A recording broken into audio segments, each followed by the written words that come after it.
Hi, it's Kathy from Raven Vintage. Welcome back to my craft room. Come on in. I saved everybody a spot. And welcome back to 100 Ways to Use Scraps. We are on project number 56, Collage Pocket Front. Now, sometimes when we make our pockets in our journals, the paper is already pretty. So I just added one simple element to this pocket front.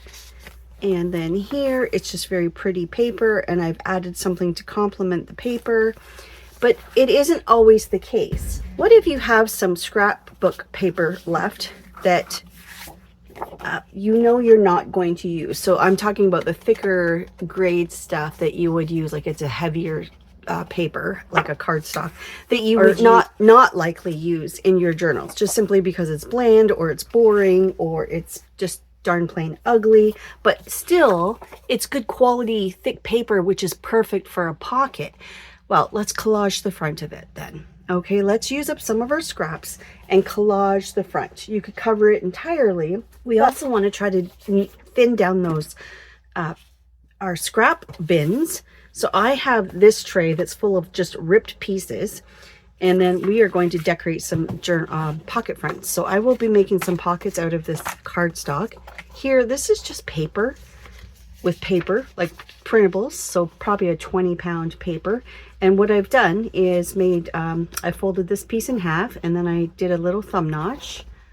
So it has some writing space inside, but of course, inside, behind it is a pocket.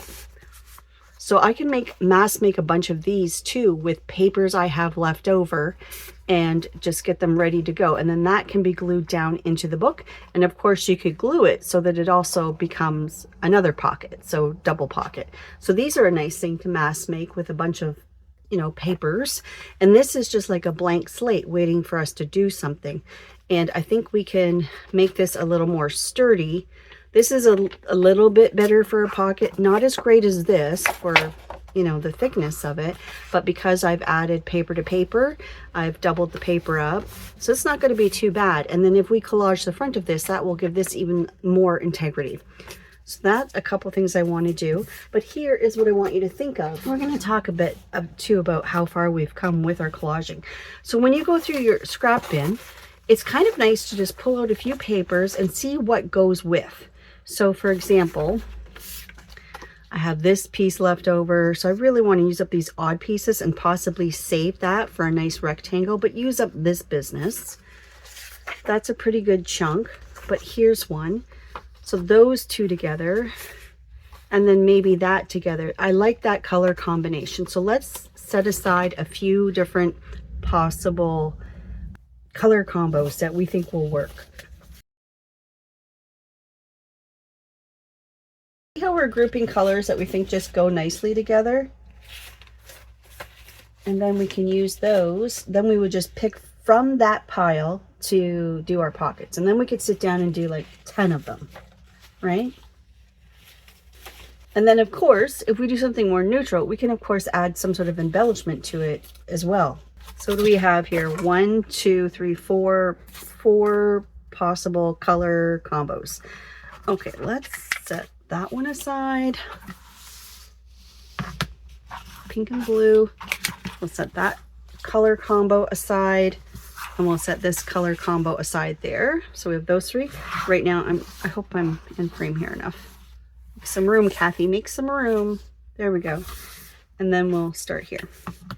Okay, so let's start with, since I have some scripty kind of things going on here, let's with the browns, let's do this brown and this little combo we have going like that, and we'll get rid of this. So how's everybody feeling about their collage now? I know a lot of us are a little apprehensive about doing collage.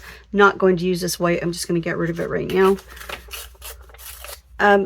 A lot of us have hang-ups about covering things up, where to place things. It just looks odd. Does this even belong here? Is this too big? Like, a lot of us had some hang-ups about doing collage. And now that we've done a few projects, I'm hoping that I'm going to kind of separate the pink, by the way, while I'm yapping here.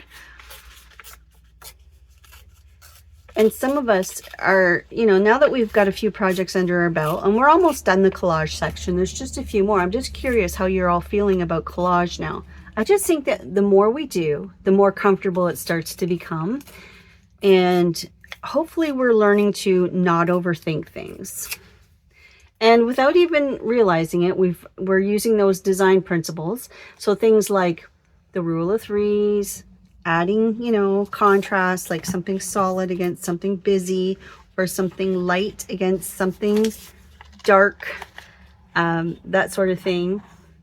We're learning to run our script 2 different directions, all those little things. And without even, like I said, without even realizing it, we're balancing the visual weight. And I don't know, I think I'm hoping, you guys let me know in the comments, but I'm hoping that collage is starting to feel a little less stressy. Yeah, and it can be, it doesn't have to mean covering everything. It can be just adding and building a story, like that one, like the painted one. And it's just a cutout on a page. So it's not the entire page. And even the thing that I glued down, it's not the entire thing. We just did a collage focal point, basically. So it doesn't have to always be a full coverage deal like that. So if collage has felt awkward to you, you're not alone. And I really think it's getting easier the more we play with it. And I just think there's no perfect placement. It's just kind of what feels right to your eye. So hopefully we're feeling, we're a little more, our friendship with collage is getting a little bit more, what's the word? We're closer. Our friendship's growing. But okay, so let's start with, so I am only gluing just this front of this pocket. Remember, it's a flip pocket with a thing in the back. So I'm going to stick something underneath just so I don't accidentally glue it shut. So let's just make some little piles, small pieces. Okay, so let's just start gluing things down.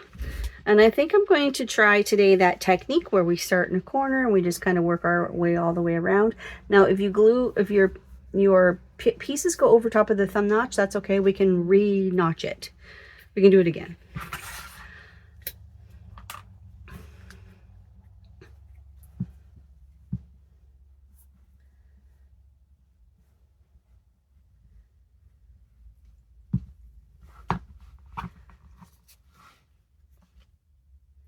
So I'm just going to go color by color here.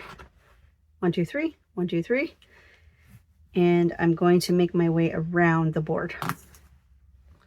I'm going to take advantage of some of these straight edges here like this and put it right against the, give me something to go by like that. And I shouldn't have to trim it after.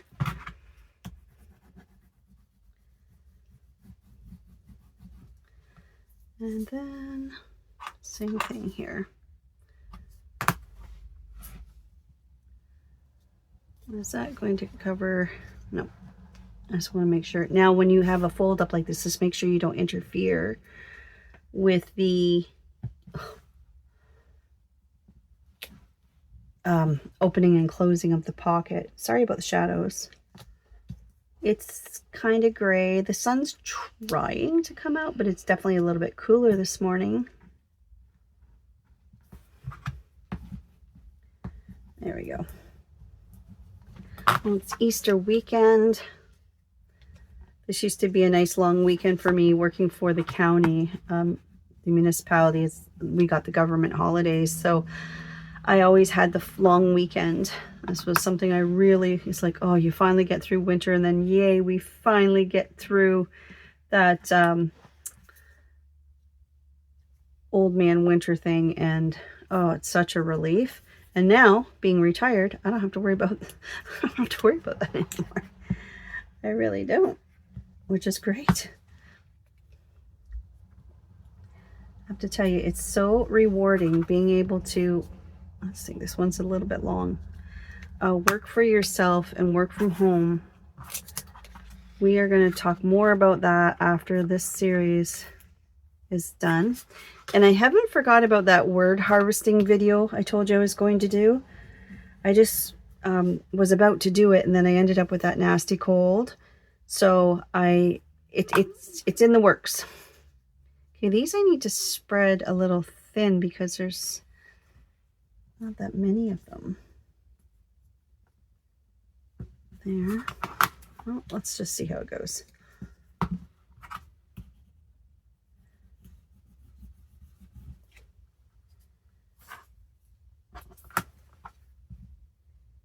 I'll speed this up now, but you can see what I'm doing. I'm just going this color, this color, this color, and I'm alternating.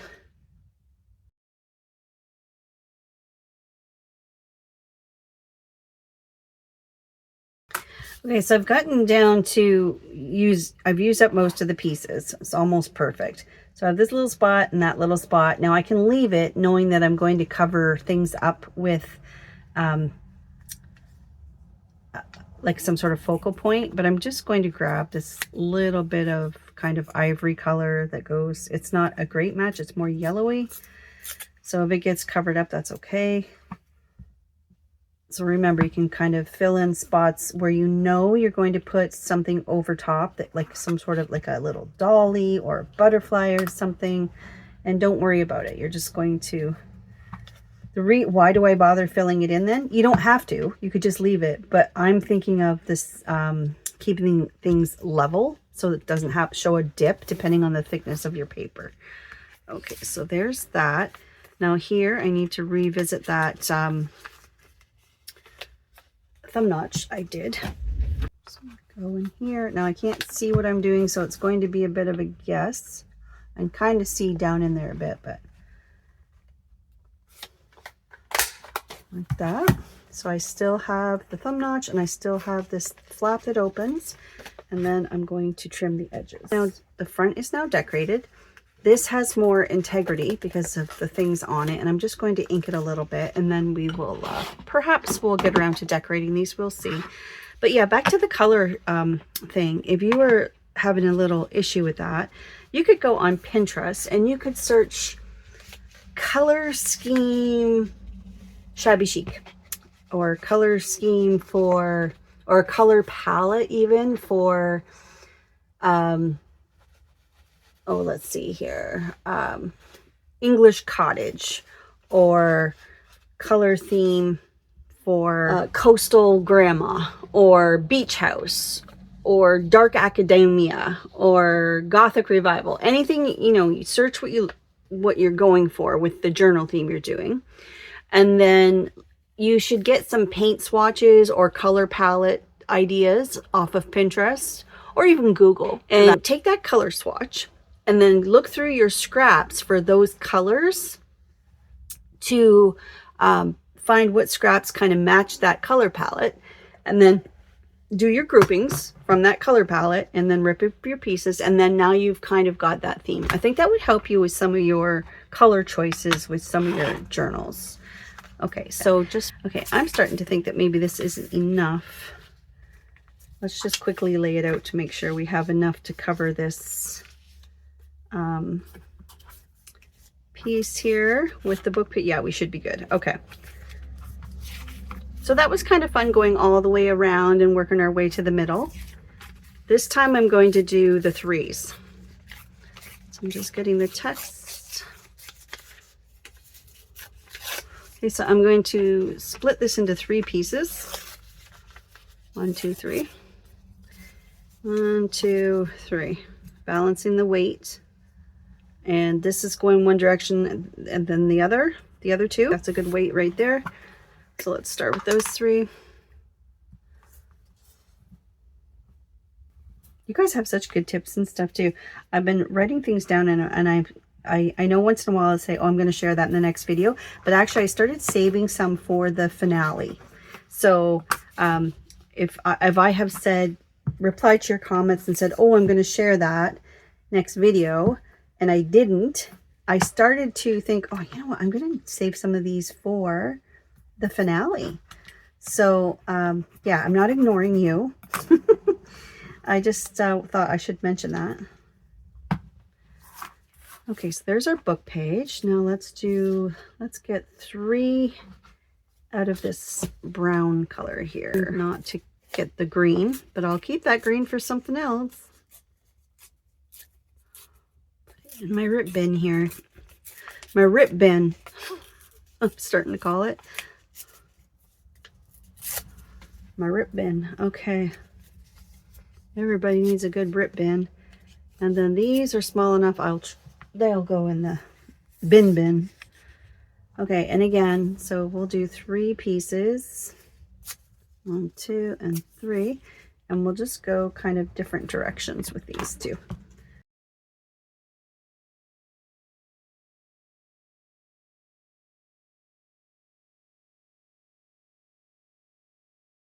Yeah, we need to, you know, if there's any part of junk journaling, because I really feel like junk journaling is such a relaxing craft. It's so good for the soul.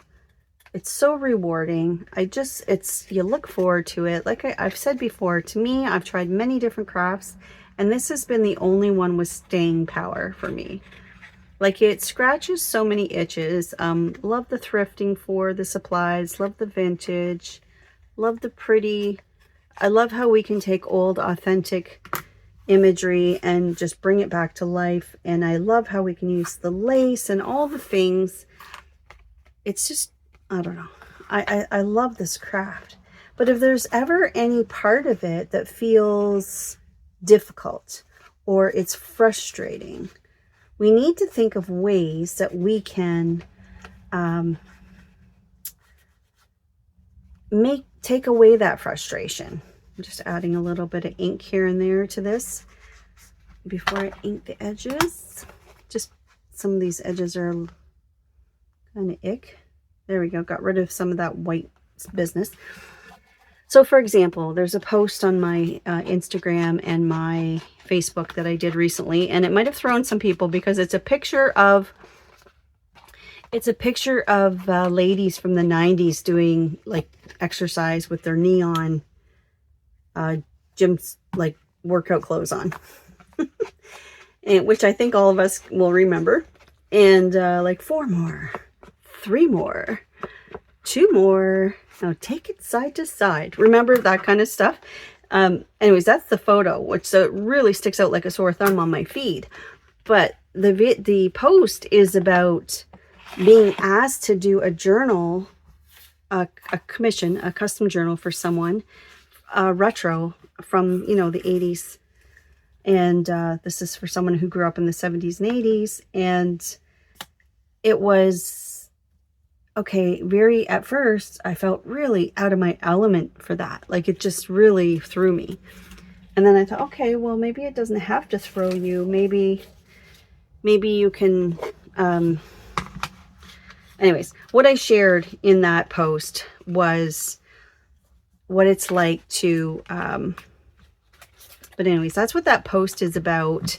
I have a list of questions you can ask people when you're about to do a custom journal, which makes it easier for you to create the custom journal. Also, your customer ends up with a product that they're happy with. So you just need to, you know, we know how general, even the word vintage is such a general term. That's up to, like, what I think of vintage, you might not think of vintage. So like, it's just such a general term, and it's so nice to be able to narrow that down a bit, you know, before we continue or dive into making a journal. And then you think it's great, and they end up with, oh, that's nice. That's not quite what I had in mind, but you know, something like that. So just something to consider. Oh, so many layers of there. That's kind of cool. I like that. But anyways, this is going to be a pocket, so we need room. Well, you don't have to do a thumb notch, but we're doing a tall pocket, remember? So yeah, if you happen to be on my Instagram or Facebook and you see a picture of ladies in neon pink and green workout clothes, take a read. It's interesting. I also have a video which I can share that it talks about exactly that, and I share the list of things of what I ask people before I get, like, the questions I ask people about their custom journal they want made. Okay, I was going to say maybe this would be a good one to put in the book, except that it kind of covers up the entire pocket, and I want to be able to see what we actually did. So maybe just that. I don't know. I really like that combination together though for some reason. I'll come up with something. Anyway, so there's a second pocket, and then let's do a brighter one. There we go. So I'll figure out which one I'm going to put in my book. Probably this one. And I'll find something to put on it that doesn't cover up too much of the collage. And then these two I'm going to put in my stash box. Like, how fun would these be to just mass make and have ready to go in your journals? Because you know that color, you can, like I just covered it up, like maybe it's too much pink and blue, but we can certainly tone it down by adding things. You can even do this and this, you know, and at this kind of angle.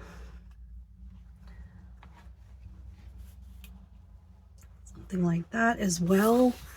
So lots of different choices. So it just goes to show you they're kind of versatile, right? Like, we could pull the blue out, we could pull the pink out, we could pull this more amber color out. It took me a few minutes to come up with something for this, but this for sure I want to cover up. So it's kind of throwing me because I can only put him so many places. So I know he has to go there, and I want him to sit on this. So I have 5 items, so I have an odd number. So this he's going to sit on, and I want this centered across the page. So I'm just going to glue him down a little bit so I can still put things underneath him. So just kind of a little bit of glue right there in the center. And he's going about right there, right? Let's just double check that. This he is sitting on. I love these little sitting people. So I can even come down a little bit further. So if I keep this, am I in frame here? Sorry. If I keep the margin around here all relatively the same, maybe that's what I should start with. So nothing's going behind this, so I will glue this down. So I'm still showing my collage. Okay, and now I know where he has to sit, so that's fine. We can put him down now, but I do want something behind his head. So he's going to sit here, and I have his head centered between that little section there. I hope this helps somebody. I hope it's not boring for you. And then I know I want to put that behind him like this. So that helps him show up a little bit more. Now keep in mind, I need to be able to lift this, right? So I can't have anything interfere with the fold. So let's just leave that there for a second. But here's this business I wanted to cover. So this has a little bit of reddish brown in it. So I wanted to tuck this in like that and cover that up a bit. Like this, but it's really nice when it's all kind of joined. So you can see it, but it's not that much of a distraction. So I'm just going to darken it a bit. So everything's figure outable, right? Let's get this on there.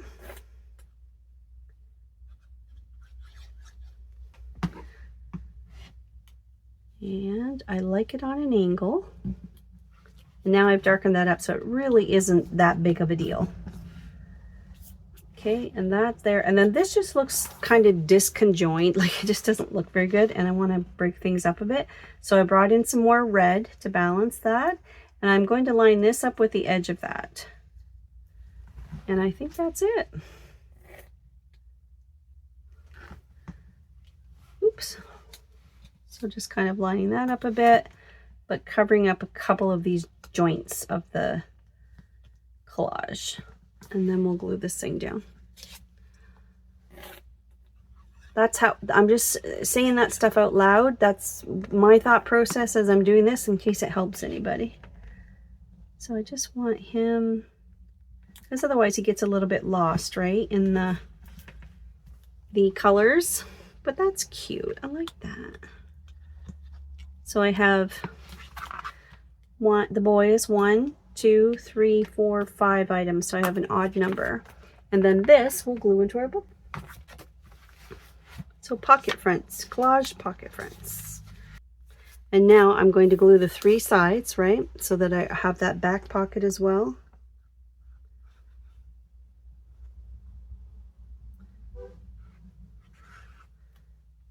Somebody must be beeping at the chickens. Neighborhood chickens are on tour. I'll put up a picture of them in my backyard. They just appeared. So cute. Okay, so there's my flip pocket, but my pocket front has been collaged, and I can use my pocket in the back, and also yep, Ruby just saw the chickens out the window. That pocket there, so a double pocket.